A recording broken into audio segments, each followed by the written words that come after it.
Hello दोस्तों, जय श्री कृष्णा, जय माता दी। कैसे हैं आप सब? उम्मीद करती हूँ आप सब अच्छे होंगे और स्वस्थ होंगे।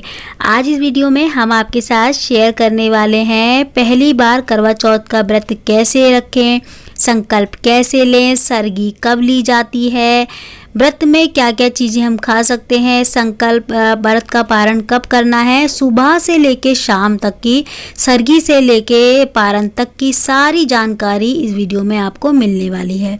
तो फ्रेंड्स देखिए, अगर आपका पहला व्रत है ये, या फिर आप की शादी को कई साल हो गए और आप पहली बार व्रत रखने की सोच रहे हैं, तो भी आप कैसे रखें व्रत, ठीक है, सारी जानकारी इस वीडियो में आपको मिल जाएगी। तो देखिए, अगर आप सरगी लेते हैं व्रत में या फिर पहली बार सरगी लेना चाहते हैं, तो आपको सरगी के लिए सुबह सुबह करवा चौथ वाले दिन सुबह सुबह 3 बजे उठना होगा। सरगी की तैयारी आपको रात को ही कर लेनी है, क्योंकि सुबह सुबह इतना समय नहीं होता। 3 बजे उठने के बाद सबसे पहले आपको नहाना है। नहाने के बाद अपने व्रत का संकल्प लेना है।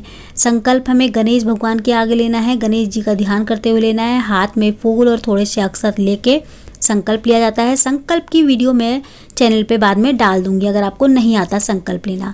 देखिए, पहली बात तो मैं यही कहूँगी कि आपके घर में आपकी बड़ी बूढ़ी है, आपकी सासू माँ हैं, बड़े हैं, तो जैसे वो शुरू से आपके घर में करते आ रहे हैं व्रत वगैरह, आप वैसे ही करें। अगर मान लीजिए आपकी सासू माँ नहीं है, आपके घर में कोई बताने वाला नहीं है, तो आप इस तरीके से कर सकते हैं, ठीक है, क्योंकि सभी लोग इसी तरीके से करते हैं। थोड़ा थोड़ा सा अलग अलग हर किसी की रीति रिवाज होती है, लेकिन पूजा व्रत एक ही तरीके से ऐसे ही किया जाता है, ठीक है। तो आप सरगी ले सुबह उठें, सरगी के लिए 3 बजे संकल्प ले लें।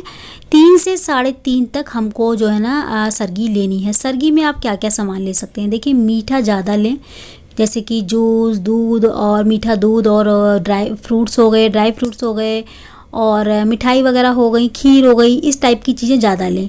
क्योंकि अगर आप नमकीन चीज़ें रख लोगे, जैसे कि कचौड़ी वगैरह, सब्जी वगैरह रख लोगे ना सरगी में, तो फिर उससे क्या होगा, आपको अगले दिन व्रत वाले टाइम प्यास लगेगी बहुत ज़्यादा, क्योंकि ये पूरा दिन का निर्जला व्रत होता है। इसमें एक बूंद पानी की नहीं पी जाती, तो आप बिना पानी पिए नहीं रह सकते।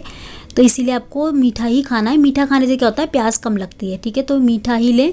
वैसे 3 बजे के आसपास कुछ ज़्यादा नहीं लिया जाता, ठीक है, थोड़ा बहुत ही ले पाते हैं। उसके बाद सरगी लेने के बाद आपको क्या करना है, सो जाना है। आप सो सकते हैं, क्योंकि देखिए सरगी जो है ना सूरज निकलने से पहले पहले ली जाती है।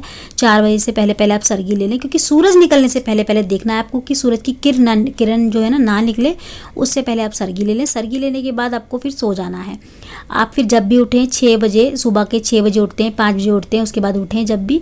मैं तो कहूँगी थोड़ा लेट ही उठें, 7 बजे के आसपास भी उठोगे तो चल जाएगा, क्योंकि पूरे दिन आपको निर्जला व्रत रखना है। जल्दी उठोगे तो थकावट होगी, तो आप उठें आराम से। उसके बाद क्या करना है, आपको अपने घर के सारे काम खत्म करने हैं शाम 3 बजे से पहले पहले। 3 से 4 के बीच में आपको सारे काम खत्म कर लें। घर के पूरा 16 श्रृंगार कर लें। 3 साढ़े 3 बजे तक पूरा 16 श्रृंगार करना है। आपको मेहंदी वगैरह एक दिन पहले ही लगा लेनी है। पूरा 16 श्रृंगार करने के बाद आपको 3 बजे, 3 से 3:30 से 4 बजे के बीच में आपको गणेश जी की और करवा माता की कथा सुननी है।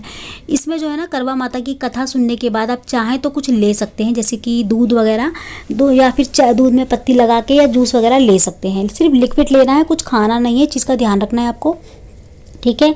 पानी वगैरह नहीं लेना, या तो आप दूध में पत्ती लगा के ले सकते हैं, या जूस वगैरह भी ले सकते हैं, ठीक है। अगर आपके घर में छोटे बच्चे हैं, दूध पीते हैं आपके, तो फीड वगैरह करते हैं, तो आप जूस वगैरह ले सकते हैं। और देखिए, आजकल क्या होता है, हमारे जो बड़े हैं ना, हमसे कह देते हैं कि कथा सुनने के बाद तो कुछ ना कुछ ले लो, क्योंकि आजकल हेल्थ प्रॉब्लम बहुत ज़्यादा रहती है और इतनी ताकत नहीं होती शरीर में कि पूरा दिन बिना कुछ खाए पिए हम 8-9 बजे तक रह लें। कभी कभी 9 साढ़े 9 भी बज जाते हैं चाँद निकलने में। तो इसीलिए आप 4 बजे की कथा सुनोगे ना, अब जब माता रानी की, करवा माता की कथा सुन ले, गणेश जी की कथा सुन ले, 4 बजे श्रृंगार करके ही कथा सुननी होती है। ये छोटी सी चौकी लगा के उसमें गणेश जी को रख के गणेश जी की धूप दीप दिखाएं, उसके बाद कथा सुन लें। कथा आप 2 जने भी सुन सकते हैं, 4 जने भी, जितने भी जने, मंदिर में जाके भी सुन सकते हैं कथा, घर में भी सुन सकते हैं अकेले कथा। ऐसा नहीं है कि 4 जने ही सुने, अकेले घर में मंदिर में अपने घर के मंदिर के आगे बैठ के कथा सुन सकते हैं, हाथ में थोड़े से अक्षत लेके। कथा सुनने के बाद आप चाहें तो चाय वाय, जैसे मैंने बताया, आप ले सकते हैं, चाय या जूस। अगर आपने पहली बार मान लीजिए नहीं लिया, आप चाहते हैं कि हम पूरे दिन निर्जला व्रत रख लेंगे, तो अगर आप पहली बार चाय दूध नहीं ले रहे हैं, तो आपको फिर नहीं लेना होगा आगे भी व्रत में, ठीक है। ऐसा होता है ना, हेल्थ प्रॉब्लम की वजह से लेनी पड़ जाती है, क्योंकि आगे चल के कुछ तकलीफ हो गई, बुखार आ गया, कुछ हो गया व्रत में, तो दवाई वगैरह के लिए जूस वगैरह दूध वगैरह लेना पड़ता है थोड़ा बहुत, तो फिर इसलिए आप ले लें अगर आप लेना चाहते हैं। तो अगर निर्जला रखना चाहते हैं पूरे दिन तो रख सकते हैं, ना लें। पूजा करने के बाद सुबह की दोपहर की कथा सुनने के बाद आप ना लें, ठीक है। और नहीं तो आप दूध वगैरह ले लें। दूध वगैरह लेने के बाद आपको दूध में पत्ती वगैरह लगा के आप पी लें, आपको थोड़ी बहुत एनर्जी मिल जाएगी उससे। उसके बाद आपको कथा सुनने के बाद और कुछ लेने के बाद उसके बाद आपको अच्छे से कुल्ला वगैरह करके हाथ मुंह धोने के बाद अपने घर के जो है ना शाम की तैयारी शुरू कर देनी है। जैसे कि जो भी पकवान वगैरह बना रहे हैं आप वो सब बना लें, अपनी शाम की तैयारी कर लें और शाम को भी अच्छे से फिर से तैयार हो जाए। आपको लहंगा पहनना है, आपको अपने शादी का लहंगा पहनना है, जैसे भी आपको जो भी श्रृंगार करना है आप पूरा 16 श्रृंगार कर लें शाम को, और 7 बजे तक सारी तैयारियाँ कर लें, शाम के 7 बजे तक। उसके बाद चौकी लगा के 7:30 से 8 बजे के बीच में आप पूजा की तैयारी कर लें, पूजा कर लें पूरी, ठीक है। करवा माता की पूजा करनी है। दोपहर में हमने कहानी सुन ली है 4 बजे करीब, तो हम शाम को नहीं सुनेंगे, शाम को ज़रूरत नहीं है सुनने की। हमें शाम को सिर्फ गणेश जी की कथा सुननी है, गणेश जी की जो है ना आरती करनी है, और करवा माता की आरती करनी है, गौरी माता की आरती करनी है। ये आरती करने के बाद, हमारी पूजा करने के बाद हमें आरती करनी है। आरती करने के बाद जो हमने सामान मिनसा होता है, जो रखा होता है श्रृंगार का सामान, सासू माँ के लिए थाली निकाली होती है, उसको मिनसने के बाद हमें अपनी सासू माँ को वो थाली दे देनी है। थाली देने के बाद उनके पैर छूने हैं, उनका आशीर्वाद लेना है सासू माँ का। अपनी नंद को देते हैं तो उनका भी इस तरीके से करना है, जिठानी को लेते हैं तो जिठानी का भी करना है इस तरीके से। उनको देने के बाद उनके आशीर्वाद लेके उसके बाद चांद निकल जाए तो चांद को अर्घ आप दे के आएँ। चांद को अर्घ देने के बाद चांद की पूजा करें, अपने पति की पूजा करें, और अपने पति के हाथ से कुछ थोड़ा मीठा खाएँ पहले। जब चांद को आप अर्घ दे लेना, उसके बाद पहले थोड़ा सा मीठा खाना होता है, जो भी आपने मिठाई वगैरह रखी हो उसमें से थोड़ा सा मीठा खा लें। उसके बाद जल पिए, अपने पति के हाथ से जल पिए। देखिए मीठा मैं इसीलिए बोल रही हूँ, सीधा सीधा जल नहीं पिया जाता। व्रत का जब हम पारण करते हैं तो डायरेक्ट हम जल नहीं पीते, उससे तो ना परेशानी हो जाती है, हेल्थ प्रॉब्लम भी हो जाती है। तो हमको पहले थोड़ा सा मीठा खाना है, उसके बाद हमें जो है ना जल लेना है।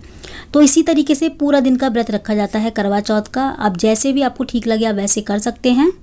मैंने आपको दोनों तरीके बता दिए। आप किसी भी तरीके से व्रत कर सकते हैं, सरगी लेके भी, बिना सरगी के भी। कथा सुनने के बाद आप चाय वगैरह ले सकते हैं, नहीं भी ले सकते। दोनों तरीके मैंने आपको बता दिए हैं। तो पहली बार अगर जिस तरीके से आप व्रत शुरू करेंगे आपको हमेशा वैसे ही करना होगा, फिर आप चेंज नहीं कर सकते आगे। इसलिए जो भी संकल्प लें, जैसा भी लें, सोच समझ के लें। इसके अलावा फिर भी आपको अगर कुछ समझ में ना आया हो, किसी बात को लेके डाउट हो, तो आप कमेंट में मुझसे पूछ सकते हैं। मैं आपके हर सवाल का जवाब दूंगी, हर कमेंट का जवाब दूंगी। और फ्रेंड्स, करवा चौथ है 20 अक्टूबर का, और 20 अक्टूबर तक सारी करवा चौथ के टॉपिक को लेके सारी वीडियो बैक टू बैक आने वाली हैं। तो जो भी आपको डाउट हो, कुछ हो, आप मुझसे कमेंट करके पूछ सकते हैं। तो आज की वीडियो में इतना ही। मैं मिलती हूँ आपसे अगली वीडियो में ऐसी ही अच्छी सी एक और वीडियो के साथ, जानकारी के साथ। जब तक के लिए जय श्री कृष्णा, जय माता दी, राधे राधे।